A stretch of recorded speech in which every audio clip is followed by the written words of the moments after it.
Hey guys, welcome back. So I'm starting a brand new series on my channel called Curate Your Collection with me, where I feature one of you guys' luxury handbag collection and help you through curating it and maybe even downsizing it to a more well-rounded and curated collection with only the handbags that you get a lot of joy and use out of. Us luxury lovers sometimes end up collecting a lot of items in our collections, and before you know it, we can end up with a large, overwhelming collection where we're not getting enough use out of each item. So with the pandemic and everything, I think it's given us a lot of time to think about what we should spend our money on and what pieces really bring us joy and the most use. So I do have one of my subscribers, Miss J. I've been talking to her about curating her handbag collection and she's already downsized quite a bit. So we're really proud of our progress. So I'm going to be kicking off this series with her collection and her journey. I'm not even sure if anyone else would be interested in being featured on this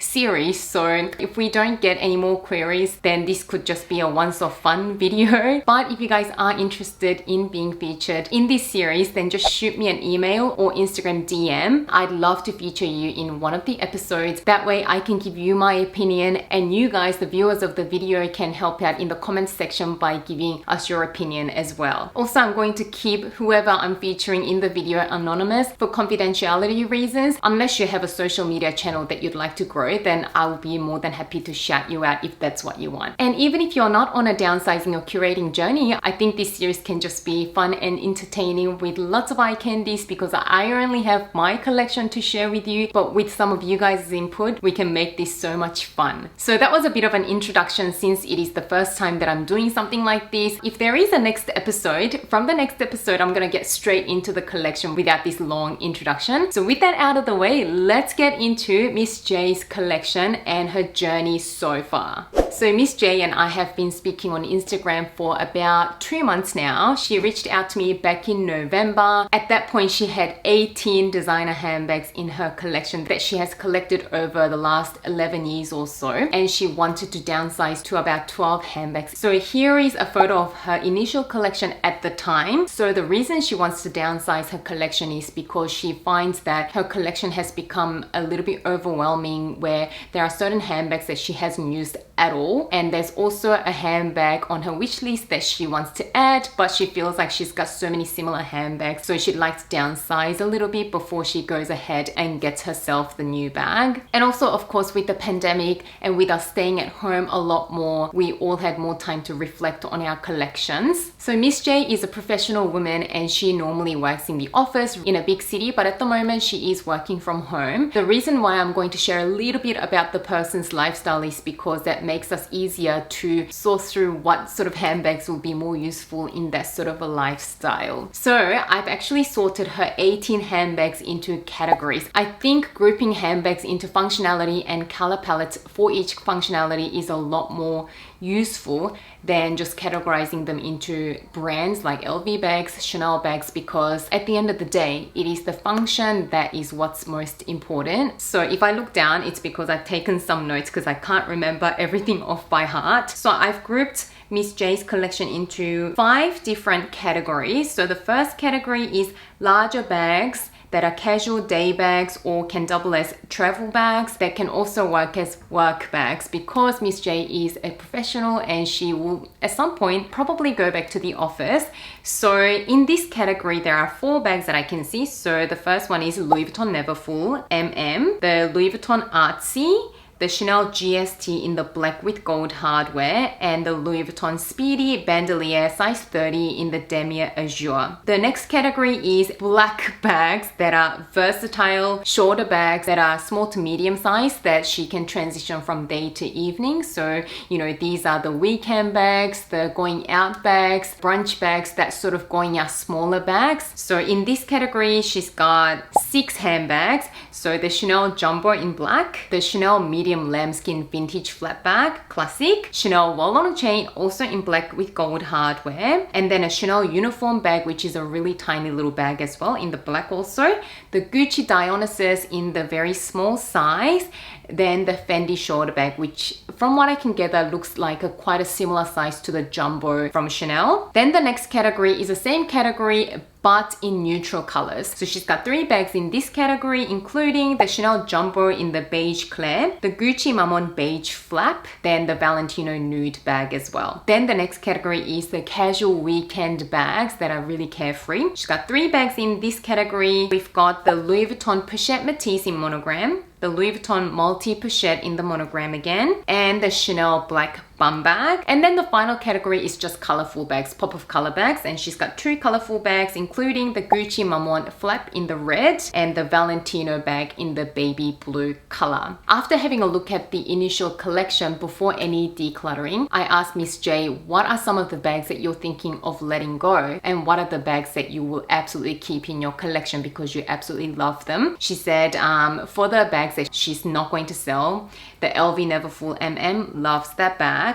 Both of the Chanel Jumbo she loves. So she said those bags are just going to stay in the collection. And then in terms of the bags that she hasn't been getting use out of, or some of the bags that she's thinking of selling because she's got 1 or 2 problems using those bags, are the Louis Vuitton Artsy bag, because it is a very similar sort of functionality to the Neverfull. She just preferred to use the Neverfull a lot more. The Chanel GST, she finds it a bit heavy, but it wasn't really on the chopping block, but that was just a comment. The Louis Vuitton Speedy B 30 in the Damier Azure she hasn't used at all, so that is a potential. Then she thought she's got way too many black bags that serve very similar purposes, like going out dressy sort of bags, and these are the many black Chanel bags.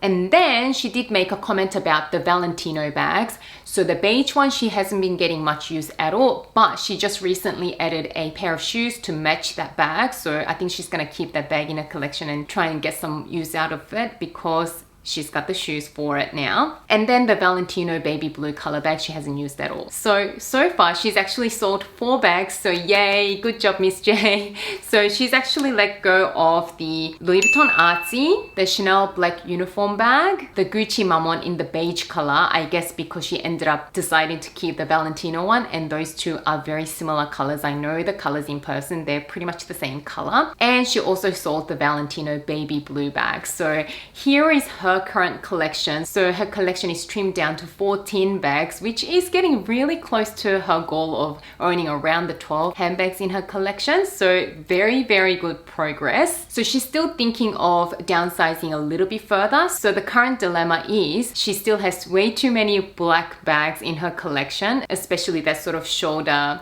versatile day to night sort of bags like the Chanel aesthetics, and she wants to downsize a little bit further. She's really interested in getting a Chanel Square Mini in the black, so she's thinking which of the black Chanel bags she should let go. She already let go of the uniform bag, but she's thinking, does she just let go of the wallet on chain, or does she let go of both the wallet on chain and the medium vintage flap, because she hasn't been using it, but it was her very first designer handbag, so she's got sentimental value attached to it. So she's having a bit of a hard time deciding on that one. Just my 2 cents, because I've become quite ruthless in my collection. If it was up to me, I'd probably sell both the wallet on chain and the vintage flaps, because once she gets her Square Mini in the black, I don't see her using either of them. The Chanel Square Minis actually have really great capacity. You don't really have to downsize too much more from the medium-sized classic flap. So I personally don't think she's gonna miss either of them in her collection.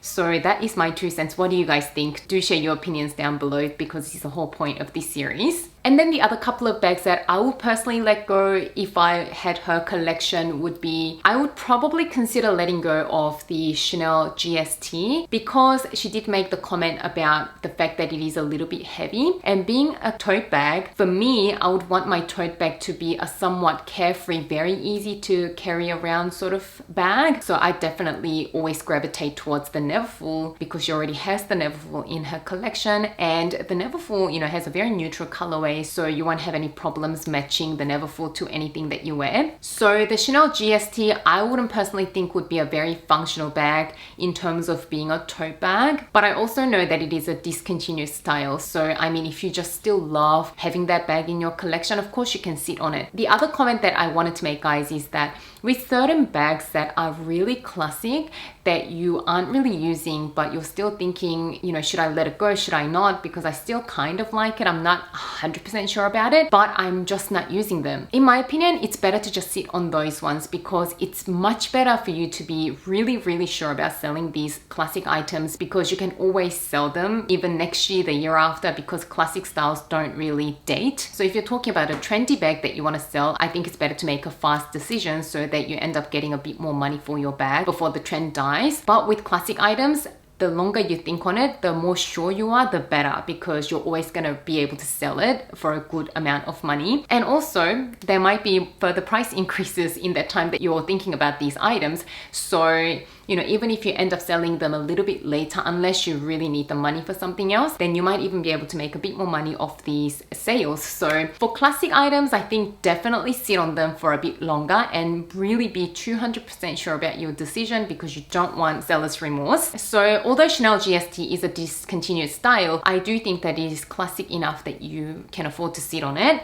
And then the Louis Vuitton Speedy Damier Azure, you said you haven't been using at all, but again, it is a very classic style that you can always sell for a good amount of money. So I would be definitely happy to sit on that one until I'm really sure that I want to sell it. Then the Gucci Dionysus, that is really hard to use. She has it in a small size, so she did say that it is pretty hard to get in and out of. She used it once and didn't enjoy using it. I'll just sell that one, because for me, if anything bugs me when I'm using a bag that is a deal breaker, I then just sell it. Very similar story with my Chanel boy bag. I absolutely love the aesthetics of that bag, but there were just too many annoying things when I was using it, so I ultimately decided to sell it. The chain was really heavy and noisy, the flap was really heavy, so yeah, every time I used that bag, I was frustrated. So I think if there's anything frustrating you about the bag, it is really good to sell it. The black bendy shoulder bag, I would sell as well, because I think that again, it is a bit of a redundant bag in your collection, and you can always use one of your black Chanel bags instead of opting for the Fendi bag. So I think you've already mentioned that you're thinking of letting it go. I would let it go. Then the other Louis Vuitton monogram pieces like the Pochette Matisse and the Multi Pochette, I know they're really functional pieces, and there's not many of that sort of casual crossbody really easygoing bags in your collection. You've only got those couple, so I think it's a really good idea to keep both of them. Then I guess the only other thing is the Gucci Mammon flap in the red color. Miss J has mentioned that she doesn't really use that bag that much, but because it's the only sort of really bright pop of color bag in your collection, unless you find an alternative that you're really interested in purchasing, I think it's probably not a bad idea to keep it in your collection. But again, it really depends on how ruthless you want to be. But in saying all of these, we wanted to end up at around 12 handbags, and we're already down to 14 handbags, so don't really need to be too ruthless from here unless we're adding more bags to the collection. So here is a photo of Miss J's current collection, and then the bags that possibly could be on the way out of the collection, I've highlighted in the yellow question mark. So obviously don't need to let go of all of these bags, but if we can select 2 or 3 that she can let go and end up with that sort of sweet spot of around 12 handbags, that will be really amazing. And I guess the bags that have no marks on them are the core bags in this particular collection that I think will be really useful. So they're just my 2 cents on this particular curation journey. What do you guys think? Do let me know if this is something that you'll be interested in seeing more of on my channel. I definitely had a lot of fun working this process with Miss J. As I mentioned before, I'm really passionate about this, and ultimately I want my YouTube channel to be a platform that could be of value to you guys in one way or another. So yeah, let me know if this is something that you want me to continue doing, and do leave your opinions about Miss J's collection down below in the comments. But anyways, on that note, thank you so much for watching and spending some of your precious time with me. And if you want to see my handbag downsizing journey, then I'm gonna leave my handbag collection video from 2019 versus 2020 on screen, so do check them out. And I can't wait to see you guys soon in my next video. Bye guys.